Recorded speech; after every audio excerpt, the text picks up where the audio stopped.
आंदोलनरत में जो हमारे शहीद किसान हुए करीब 650 से ज्यादा, हमारे जितने भी बॉर्डर हैं हमारे वे शहीद किसान वहां पे हुए। प्रधानमंत्री भारत सरकार ने एक भी जवाब ये नहीं दिया कि हम 1 मिनट का मौन धारण करेंगे। ये समझना पड़ेगा आप लोगों को, ये समझना पड़ेगा आप लोगों को कि जिस तरह से यहां पे देश की प्रॉपर्टियां बेची जा रही है, ये लोग कौन हैं जो देश के संस्थाओं को बेच रहे, इन लोगों की पहचान करनी पड़ेगी। देश में बड़े बड़े आंदोलन ये चलाने पड़ेंगे। आज से जो संयुक्त मोर्चा ने फैसले लिए हैं उसके तहत हमको बड़ी बड़ी मीटिंगें पूरे देश भर में करनी पड़ेगी। अब ये आंदोलनरत में जो हमारे शहीद किसान हुए करीब 650 से ज्यादा, हमारे जितने भी बॉर्डर हैं हमारे वे शहीद किसान वहां पे हुए। प्रधानमंत्री भारत सरकार ने एक भी जवाब ये नहीं दिया कि हम 1 मिनट का मौन धारण करेंगे। ये समझना पड़ेगा आप लोगों को, ये समझना पड़ेगा आप लोगों को कि जिस तरह से यहां पे देश की प्रॉपर्टियां बेची जा रही है, ये लोग कौन हैं जो देश के संस्थाओं को बेच रहे, इन लोगों की पहचान करनी पड़ेगी। देश में बड़े बड़े आंदोलन ये चलाने पड़ेंगे। आज से जो संयुक्त मोर्चा ने फैसले लिए हैं उसके तहत हमको बड़ी बड़ी मीटिंगें पूरे देश भर में करनी पड़ेगी। अब ये मिशन खाली मिशन उत्तर प्रदेश और ये नहीं उत्तराखंड, मिशन होगा संयुक्त मोर्चे का देश बचाने का। ये देश बचेगा, ये संविधान बचेगा। आज लड़ाई उस मुकाम पर आ गई कि देश के जो नौजवान हैं, जो 14 करोड़ लोग जो बेरोजगार हमारे साथी हमारे बच्चे हुए हैं, यह आंदोलन उनके कंधों पे है। जिस तरह से एक चीज बेची जा रही है, 3 कानून भी उसी का ही एक हिस्सा है। पहला है कि यहां पे रेल और हवाई जहाज और हवाई अड्डे बेचे जाएंगे। किसने परमिशन दी? किसकी ताकत है कि देश की प्रॉपर्टियों को बेचोगे? आपने घोषणा पत्र में नहीं लिखा, देश की जनता को धोखा दिया। धोखा नंबर 1।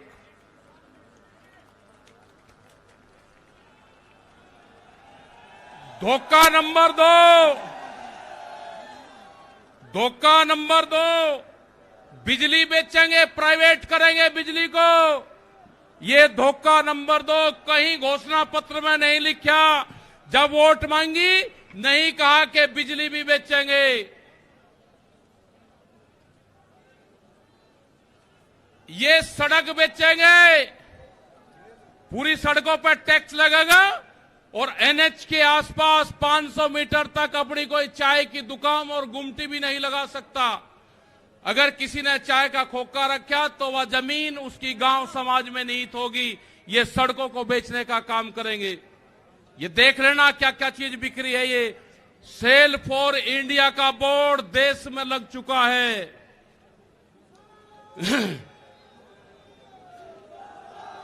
ये है एलआईसी, जो बड़ी कंपनी देश की, बैंक, ये सब बिखरे हैं।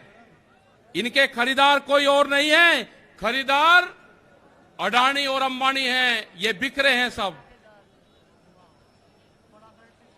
एफसीआई की जमीन जहां पे हमारा भंडारण होता था, वे पूरी जमीन, पूरे गोदाम अडानी को दे दिए गए हैं।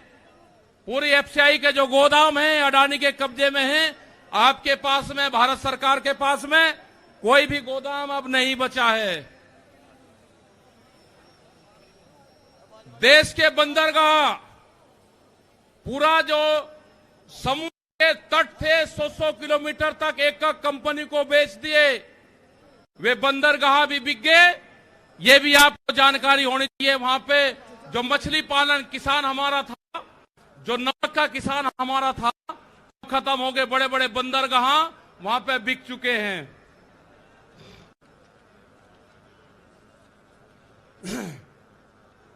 ये जल को बेच रहे हैं। जल का पूर्ण रूप से प्राइवेट कंपनियों को नदियां बेची जा रही है। जो नदियां, जो जल हमारी जीवन रेखा होती थी, उनको बेचने का काम पूरे देश में करा जा रहा है।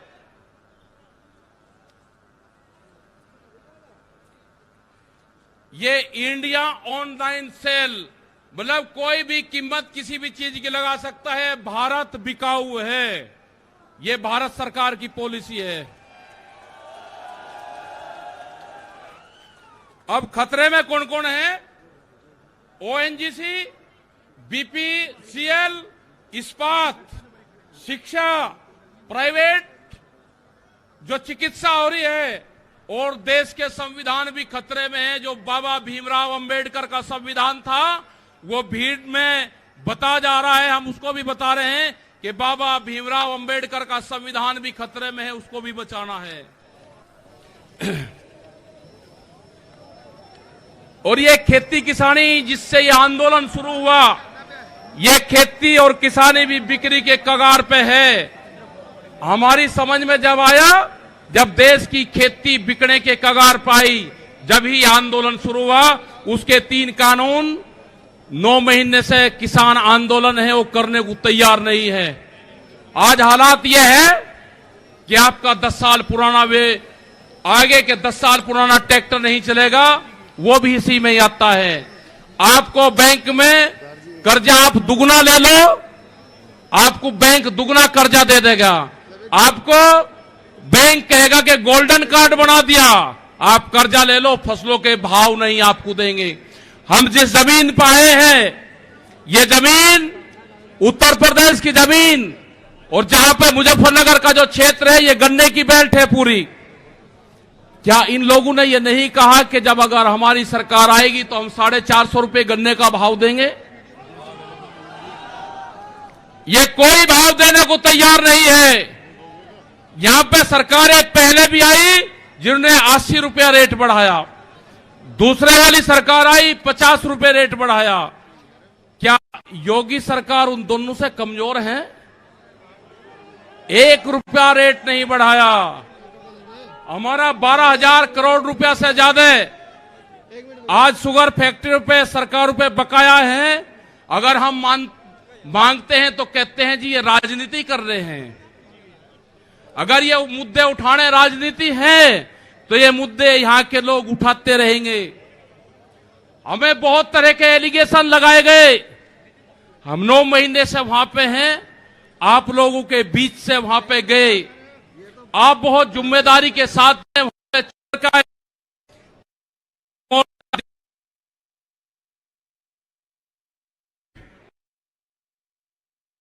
तो सिर्फ संयुक्त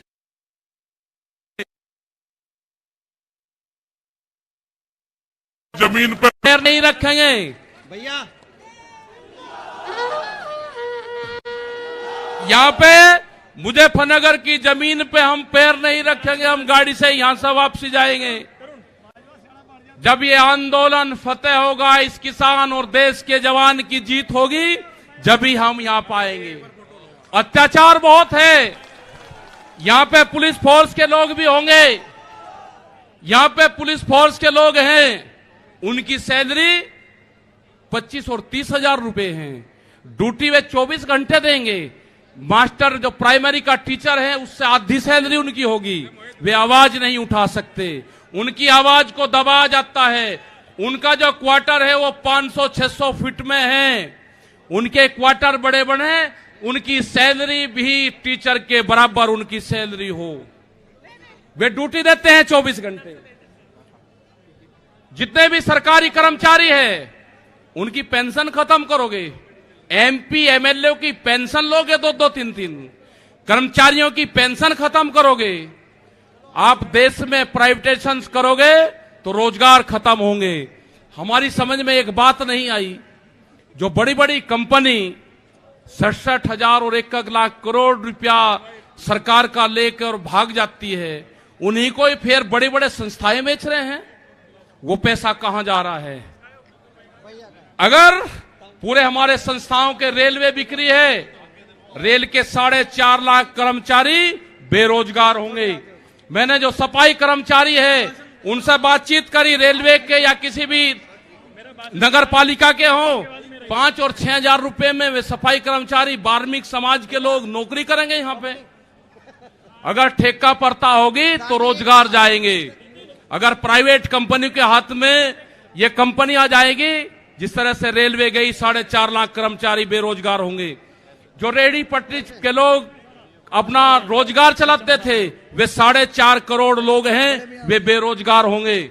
बड़ी बड़ी एमेजॉन जैसी कंपनी आ रही है जो इस देश में व्यापार करेंगी, इस देश में मॉल खुलेंगे। वे हमारे मजदूर भाई कहां जाएंगे? ये उनकी भी लड़ाई है। ये लड़ाई जितनी भी संस्थाएं बिखरी है उसकी लड़ाई है। और आपने आगे की और हम बात बता देना चाहते हैं, ये लड़ाई शुरू हुई 3 काले कानून से। ये लड़ाई शुरू हुई एमएसपी पे गारंटी कानून से। हमने एक ही जिले का एक डाटा भारत सरकार को दिया, यहां उत्तर प्रदेश के अधिकारियों को दिया, यहां के मुख्यमंत्री को दिया। रामपुर जिले में जो मंसूरी धान की खरीद होती है वो बिहार में पैदा होता है, उसको बेच रहा है यहां पे। वो पंजाब जाता है, हरियाणा जाता है। बड़े व्यापारी का धान फसलें एमएसपी पे बिकती है, किसान की 10 से और 15% बिकती है। यह आपको समझना होगा। पूर्ण रूप से फसलों के दाम नहीं तो वोट नहीं, ये नारा लगाना पड़ेगा। फसलों के दाम नहीं तो वोट नहीं। जब तक इस सरकारों को वोट की चोट नहीं दोगे, ये दोनों बाहरी लोग हैं, इनको यहां से जाना होगा। अमित शाह, मोदी और योगी ये चुनाव जीत का है। ये उत्तराखंड से चुनाव जीत के प्रधानमंत्री बने, कोई ऐतराज नहीं। उत्तर प्रदेश की जमीन से जीत के गुजरात में गुंडागर्दी के दम पे आना हो, वहां पे पुलिस स्टेट है, वहां पे जीत के देश का प्रधानमंत्री बने, कोई ऐतराज नहीं है। लेकिन उत्तर प्रदेश की जमीन पे ये दंगा करवाने वाले लोग हैं, इनको यहां पे बर्दाश्त यहां की जनता नहीं करेगी। ये मिशन जो संयुक्त मोर्चे का है ये तय हो चुका है और हम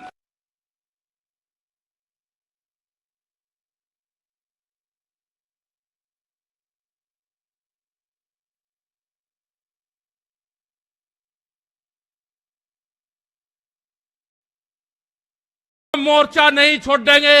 अगर हमको शहीद होना पड़ेगा तो हम मोर्चे पर होएंगे, या तो जीत का आएंगे, बगैर जीते नहीं आएंगे वापसी।